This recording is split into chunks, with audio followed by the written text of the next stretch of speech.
We aim to produce an interesting show by giving a platform to many different views and perspectives. That's why the opinions expressed and statements made by our guests are theirs and theirs alone. They do not necessarily reflect the views or opinions of our presenters, Due North PR, or the podcast itself. You're listening to True North, a regular roundup of business and community news and developments in Northland.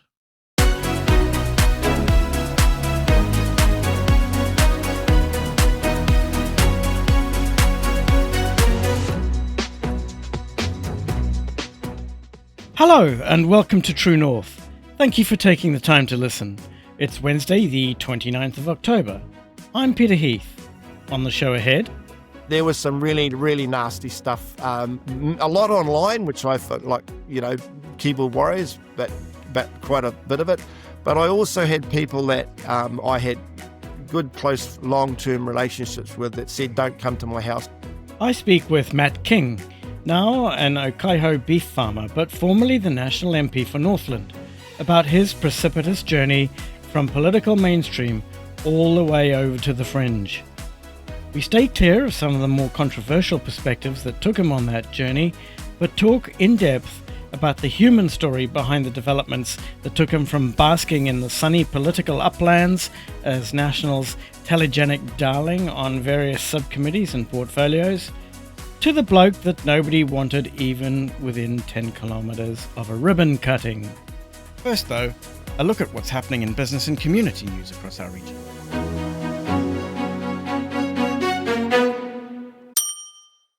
There were some interesting tourism stats published earlier this month by Northland Regional Council in its quarterly economic update for October. Domestic tourists spent $536 million in Northland in the year to June 2025, down just 0.5% from last year, but 9.4% lower than in 2020. So it's unsurprising perhaps that Northland's share of the national domestic tourism spend has also slipped from 5.2% in 2020-21 to 4.8% in 2024-2025. NRC suggests that this is due to either intensified competition among regions or changing domestic travel preferences. But, and here's what we thought was the particularly interesting bit, domestic tourists from Northland are spending about the same amount in Auckland as Aucklanders are spending up here.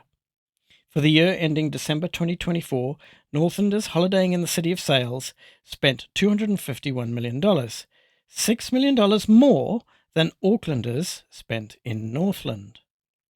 And for the year ending June 2025, the position was broadly similar, with Aucklanders spending $251 million up north, and Northlanders pumping just $4 million less than that into the super city. So what?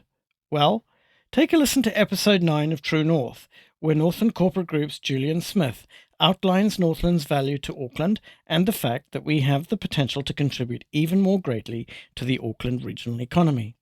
In the tourism space, certainly, the NRC numbers support that claim.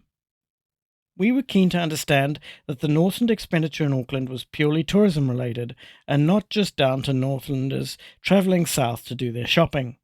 Northland Regional Council provided a really useful breakdown of how the numbers were arrived at, which we'll post in the show notes. There's been an encouraging update on plans to upgrade the Northland Road Corridor. While NZTA has been in talks with various consortia to build the Warkworth to Tahana leg, Transport Minister Chris Bishop said last week that the NZTA Waka Kotahi Board has now endorsed the investment case for the Tahana to Whangarei section and given the green light for work that will progress design, consent and route protection. Central government will invest $187 million into this part of the Northland Road Corridor, including work on an alternative to the Brynderwen Hills. The development has been widely welcomed among Northland business and community leaders. Now, if you're in the Mid-North on Sunday the 16th of November, you might want to pop over to the launch of The Noise Orchard, a musical collaboration between some of Northland's leading musicians and talent from around the rest of the country. The Noise Orchard vinyl LP features Harley Alexander, Lucy Victory, Julian Brady and Merv Pinney, along with other local musical superstars. Harley is hoping to fill the room, which will be the bar at the Turner Centre in Kerikeri. Doors open at 4 p.m. The Musos will be playing an hour-long set of selected songs off the record, in what Harley describes as an unplugged acoustic kind of vibe. Tickets start from $10, which pays for the venue and bar to be open. People will be able to buy their own vinyl copy and t-shirt featuring the cover art, plus there will be a raffle of one of the vinyl copies, the proceeds of which will go to the Turner Centre.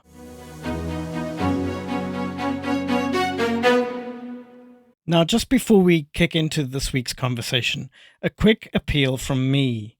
We're looking for a commercial partner for this podcast, and I'm hoping you might be able to help. It takes a ton of time and effort to keep this baby rolling, with a new episode every fortnight. So we'd be delighted if there was anyone out there who might be prepared to join us as a sponsor. We're still very new in podcast terms, but our audience continues to grow. It would be lovely to find a commercial partner to share the ride with us.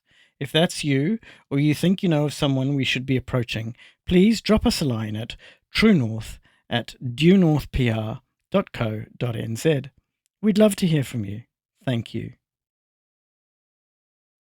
My guest today needs very little introduction outside of Northland. Once styled King of the North, National first selected him as a candidate in the 2017 general election to contest the Northland electorate. He won the seat, defeating the incumbent Winston Peters. That election resulted in Jacinda Ardern's first Labour-led government, and so Matt King, for of course 'tis he with whom I speak today, entered Parliament as an opposition MP. During his time as an MP, Matt was a member of the Justice, Māori Affairs and Transport and Infrastructure Select Committees. He was also at times national spokesperson for regional development in the North Island, rural communities and transport. Matt lost his seat at the 2020 general election to Labour's Willowgene Prime by the thinnest of margins, just 163 votes.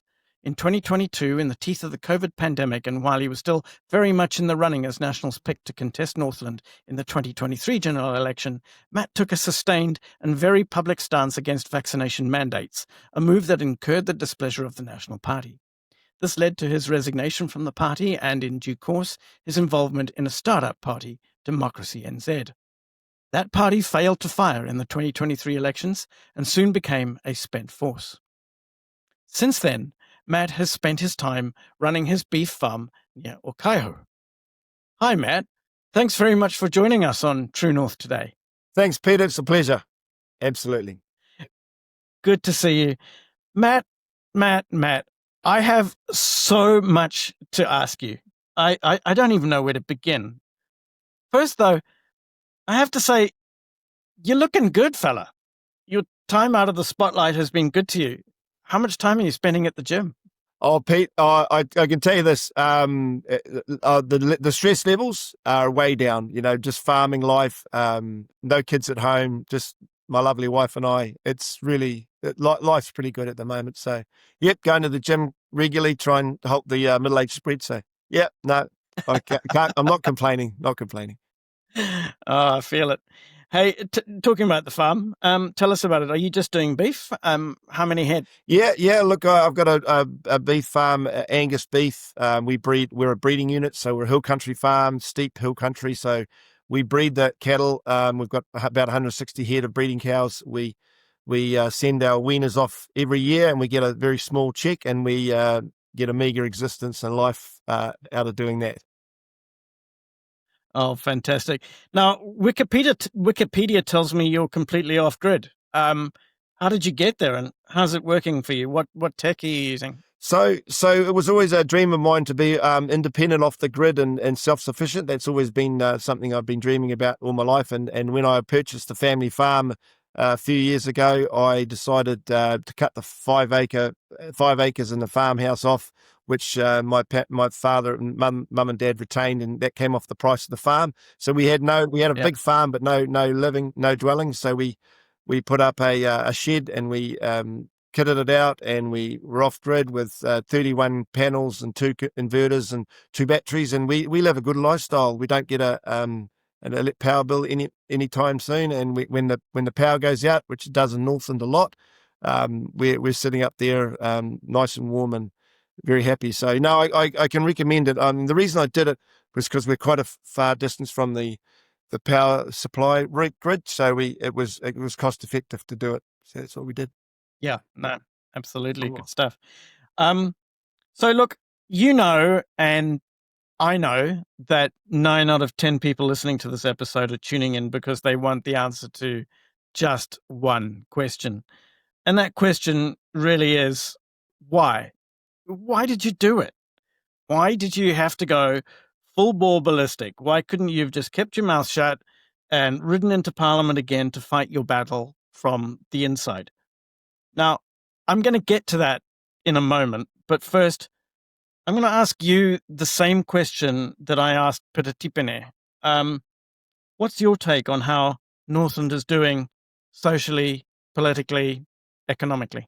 So we're a neglected region, without a doubt. Our infrastructure is poor. We have a large Maori population. We have a level of deprivation that you might see in only certain other areas of New Zealand, maybe the East Coast. So I'll give you an example. In the whole of the South Island, there were 2 murders over a 6-month or 8-month period. In Northland, there were 8 murders in just Northland alone. So that gives you an indication of what we're facing in terms of crime and deprivation. I think the key to unlocking Northland is an expressway going to at least Whangarei and then upgraded road from there north. That would open that Northland up to economic development, and that's the only way we're going to come out of this. So yeah, we've got our challenges. We've definitely got our challenges, but I love living up north. There's no place like home up here. It's interesting, eh? It doesn't matter whether you speak to people from the left, from the right, from the centers, from the fringes. Pretty much everybody's come up with it's the same panacea, right? It's obvious. Economic development is where we need to be and what we need to be focusing on, all of us. And if it's one thing that can unite us, it seems to be that. Yeah, absolutely. And I think we've got a NAFA geothermal project that generates a lot of power for the north. And that's an economic that's amazing for Northland, that is, and that's expanding. They're going to go into stage 3 and 4 shortly, so that's exciting times for us. So we've got a lot to offer, up here. We've got a lot of development potential up here, economic development potential that we are largely untapped compared with some other parts of the country. Yeah. So yeah. So on that score, do you miss being in a position where you can make a difference? I guess I should ask first though. Did you feel that you were able to make a difference? And do you miss being in Parliament?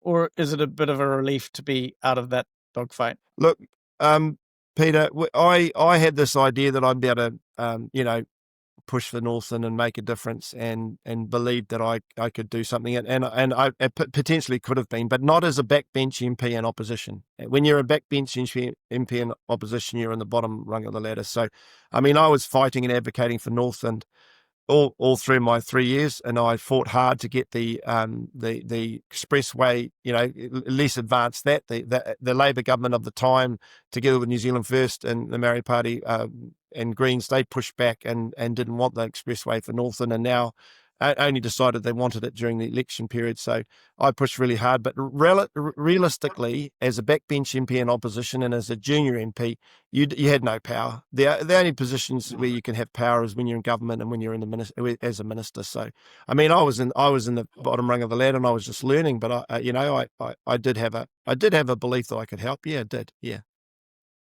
Okay, so as I said in the intro, you lost your seat at the 2020 general election to Willow Jean. I think I'm right in saying that you initially had a margin of 700 and something votes, but that evaporated just like that by the time the specials came in, and she ended up winning by 163 votes. 900 odd more specials in favour of Labour than for National. Did that surprise the party? Yeah, well, and we've looked back in history. Anyone that's had over 400 vote margin in the election day has never been overturned in the special. So we believed that we were safe, but that was a unique election. That was the COVID 2020 election. That's when over half the country, including 400,000 national voters, voted for Jacinda. So we were in a bit of a weird time at that time, and 24 MPs from National went out in that election, and I was one of them. But there was only 2 MPs out of the whole of the National caucus that actually got more votes in 2020 than 2017, and I was one of them. I got 1,500 more votes. One of the other MPs got 500. Everyone else was decimated. So I swam against the tide, but it just wasn't enough to get across the line. Yeah. So 163 votes. You were initially gunning for a recount, but you changed your mind. In retrospect, Matt, do you think that was a mistake? Well, the legal advice we got was that unless in recounts usually there's 40 or 50 vote difference, they could overturn them. But with I was 163, and I wish in hindsight I wish I had gone for the recount, because you pay for it out of your own funds, out of your own electorate funds, and we had a very healthy bank account, so I should potentially have done it. Would have been a couple of $1,000 just to check, but in the end I decided against it. Yeah, you wouldn't have had that question mark hanging, as you do today, I guess. So listen, let's turn to that question that we both know everybody wants me to ask. You're grinning there. You know what's coming. Why, Matt? Why did you do it? Why did you feel you had to go full bore ballistic during the pandemic? Because it wasn't as if the bulk of your constituency supported your stance. The 2023 election proved that good and proper. So once it became clear that National wanted you to shut up, sit down, and wait it out until the 2023 election, why weren't you able to just do so? Peter, for me, when the state tries to mandate you to put something in your body, and if you don't do that, you could lose your career, your house, your living, just your whole life could be over if you don't do something in terms of putting something in your body. I just think that's fundamentally wrong. Like, body autonomy and basic human rights are really important to me, and I was just absolutely dismayed and in despair when I saw the National Party supporting mandating. Like, it's all about choice here, freedom to choose. And I have no problem with anyone that wanted to go and get vaccinated. That's not a problem. I'm not anti-vaccination as such. I'm just pro being able to choose what I do. And when the National Party supported mandates, I just couldn't be part of it, And I had a future career in the National Party, and but I had to say goodbye to that, because they would not.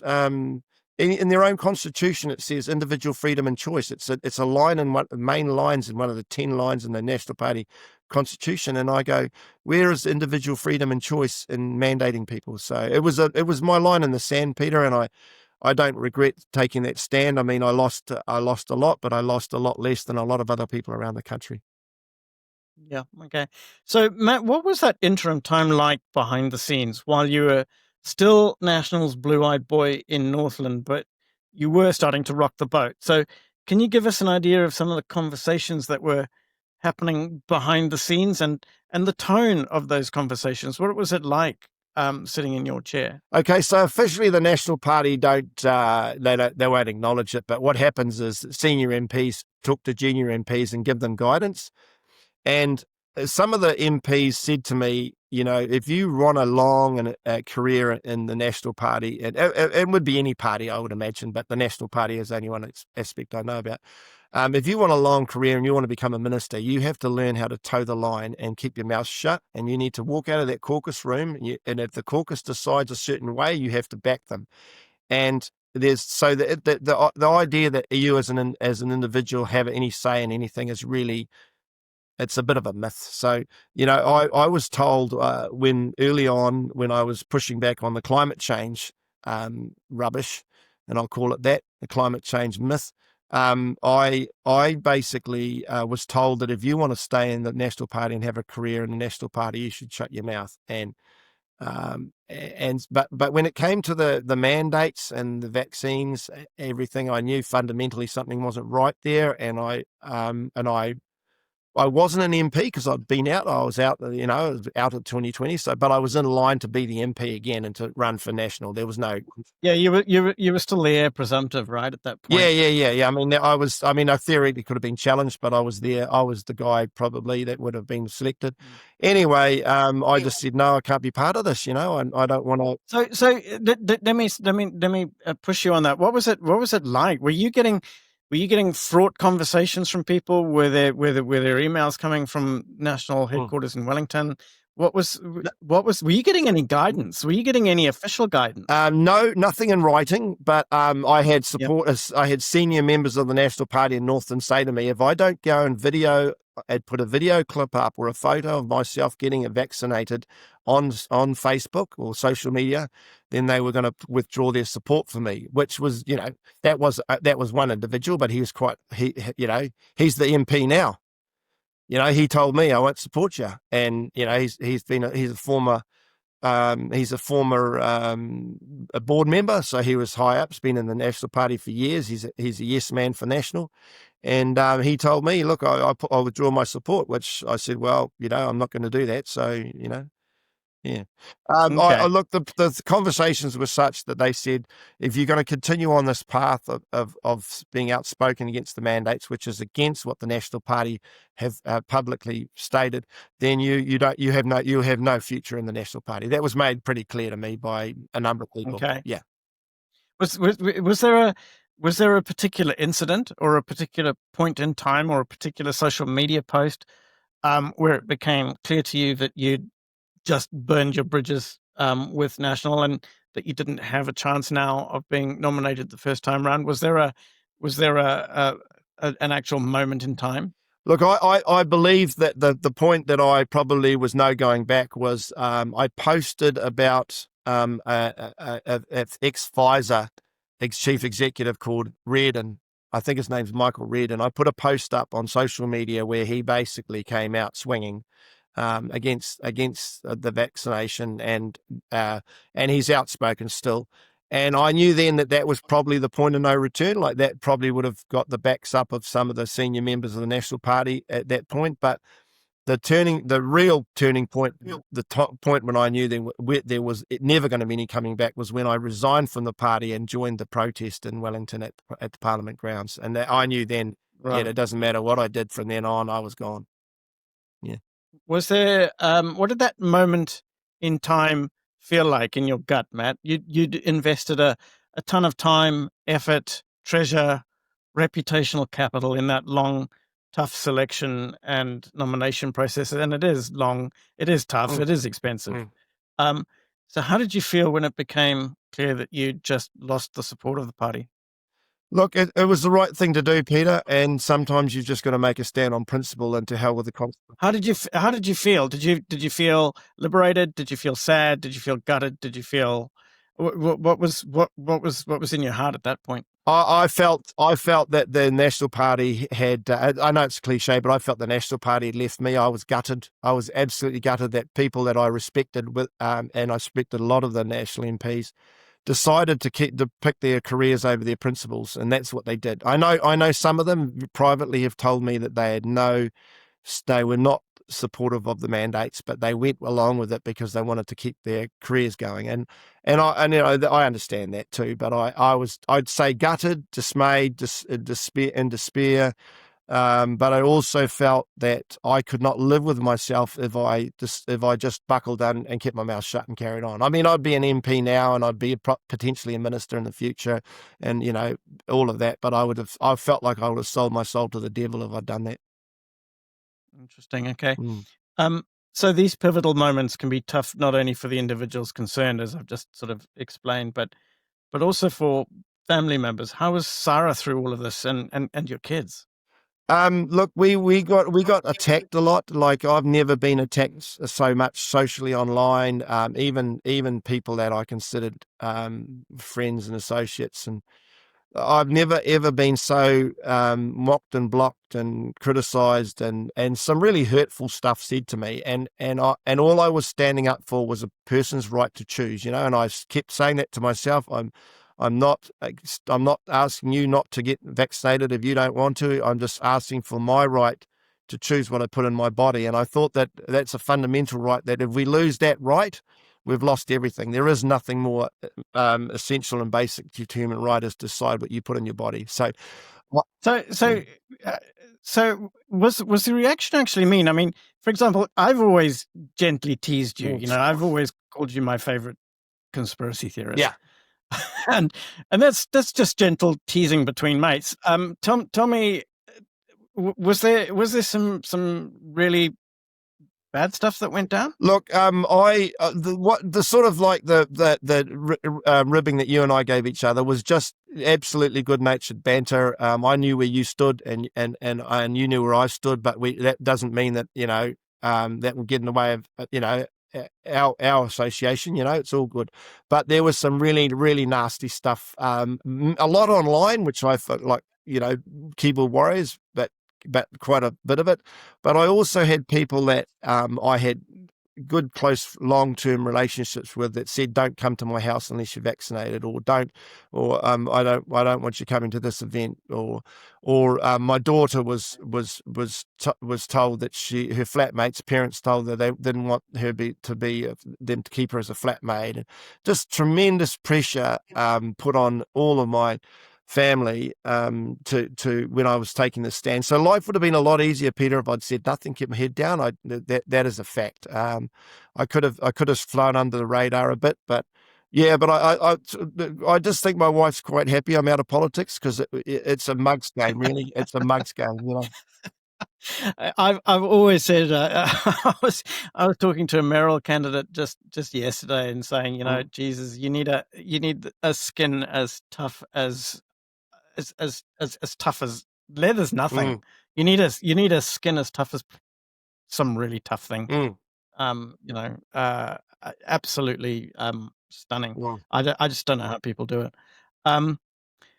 Turning to Democracy NZ, did you think you had a bigger support base behind you in Northland than you actually did? Or did it surprise you that you weren't able to convince more voters to abandon their traditional voting blocks?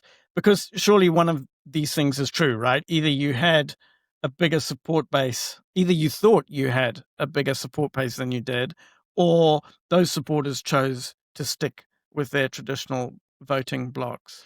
Look, we could have a whole separate podcast on what I experienced during Democracy NZ, and I could write a book about it. And I can tell you, New Zealanders would not believe what we experienced in terms of the political scene. But I also know that people are very baked on; they're very tribal with their voting. And if you put, like generally in a normal, like take the 2020 election out of it, because that was a COVID election, that was a freaky time. People were scared, and the propaganda was pretty weapons grade. So, no one had every day you had 1 o'clock campaign for Labor. Basically, they had the 1 o'clock meeting every day of the COVID thing, and that was Labor campaigning. So they had this unprecedented. Whoever has the microphone wins. So for me, I knew. I think a lot of Labor people would actually look back at those times and say that those 1 o'clock briefings are what actually did for the party, because frankly, a lot of us just got fed up. Well, no, but the polling tells you that 400,000 blue voters went across to Labor because they believed that Jacinda saved them. So that's how good it was. Whoever has the microphone wins. But there's few things about it. Well, I won't go into detail, Peter, but there's a baked on tribal support, right? There's a lot of people don't actually understand how MMP works. Like there's a few of us that do, but most people, even very smart people, don't really understand how MMP works. And they didn't. I was trying to sell the point that you could get me as your MP, as technically not an independent, but as a +1, because I want to keep a centre-right government in. But I could also be outspoken for you, but the party could still win. Just party vote whoever you want, and that party will have the most MPs and win. But you couldn't get that message out to people. People didn't understand. I was talking to people every day that said, "Hey, man, I love what you do, and I love what you're about, and I'd love to support you, but I don't want to risk Labor getting in." And I said, "Well, party vote national, party vote act, but give me an electorate vote." But I could not get that message out. But I'll also put it down to this: there was a whole lot of things. There was a poll that's one of the political operatives paid for, which they rigged it and showed I had 5%, and that told a whole lot of people that were going to support me that I didn't have a chance. Well, we did a poll with the same company a week later. We paid for it and made it a normal standard poll questions, and I got 17-18%. So, and same polling, same, a week later. So, we had things happen to us that if I put in a book, I'd say most Kiwis would not believe wouldn't believe it. So I'll save that for Okay. another day. Yeah, please. Is it fair to say that Democracy NZ failed to file because all that united your potential voter base was grumpiness with vaccine mandates and the government of the day? I mean, any party that appeals equally to balding white male dairy farmers and aging hippies from Dargaville, because of its position on primarily a single issue, really doesn't have a lot of depth, I would have thought. Look, with politics, the system is geared to stop new parties coming in. That's a fact. The 5% threshold is near impossible, right? So that's deliberate. That's by the mainstream parties to keep the little boys out. The reality is, to be in politics, to run a political party, you have to have a lot of money, like a lot of money. Because you have to be able to bypass the traditional bias of social media and the traditional bias of mainstream media. So you have to pay to get advertising out there and your message out there to get a platform.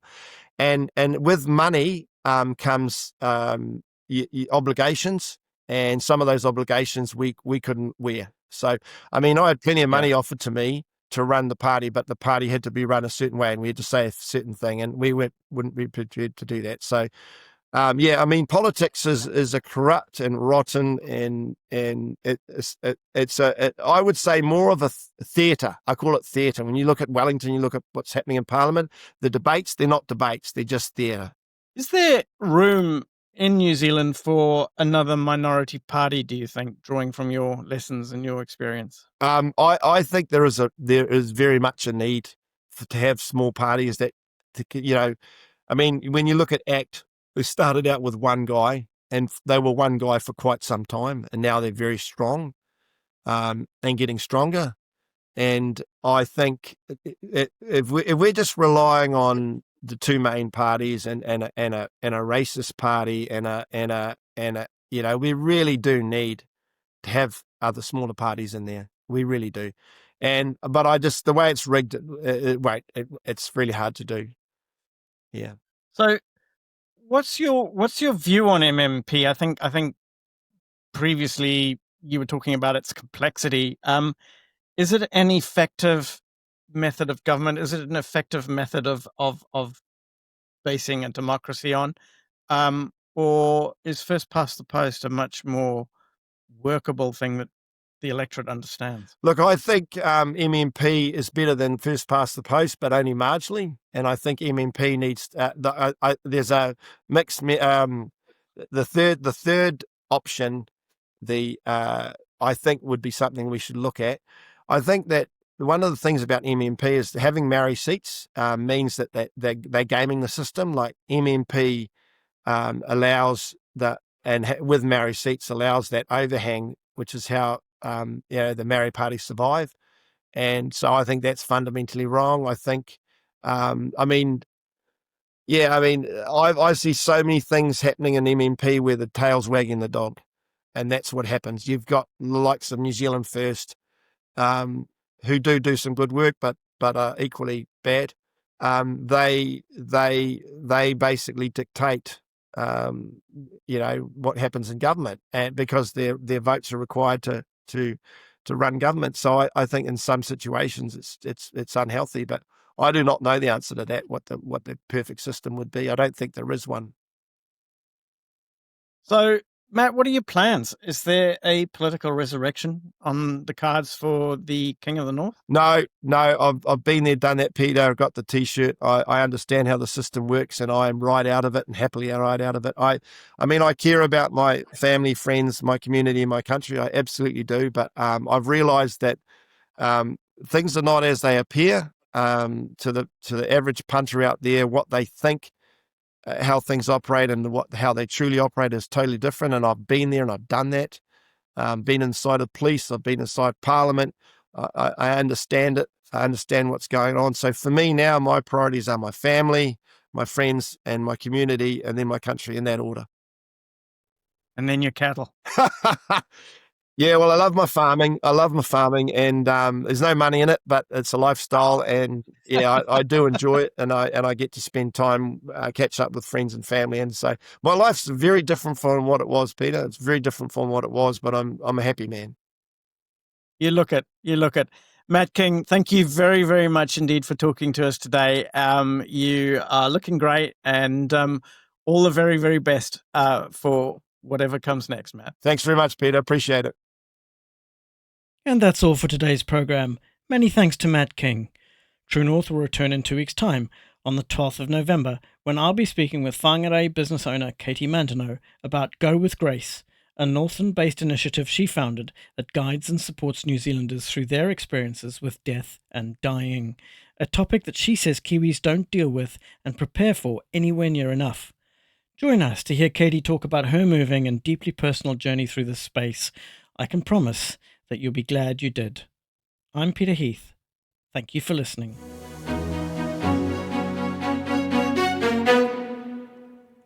True North is an original podcast by Due North PR. To support our work and to stay on top of Northland business news and analysis, access the pod on Spotify, YouTube, LinkedIn, and Facebook. Please do take that small extra step and subscribe, like, follow, comment, and review, as it helps others find the show. Please also share it with those who may not yet be aware that we exist. As the New Zealand media landscape continues to change, we rely on your support to continue doing what we do. Please let us know what you think about the podcast. Ask questions or make suggestions about topics and people we should feature by emailing us at truenorth@duenorthpr.co.nz. We do read every message.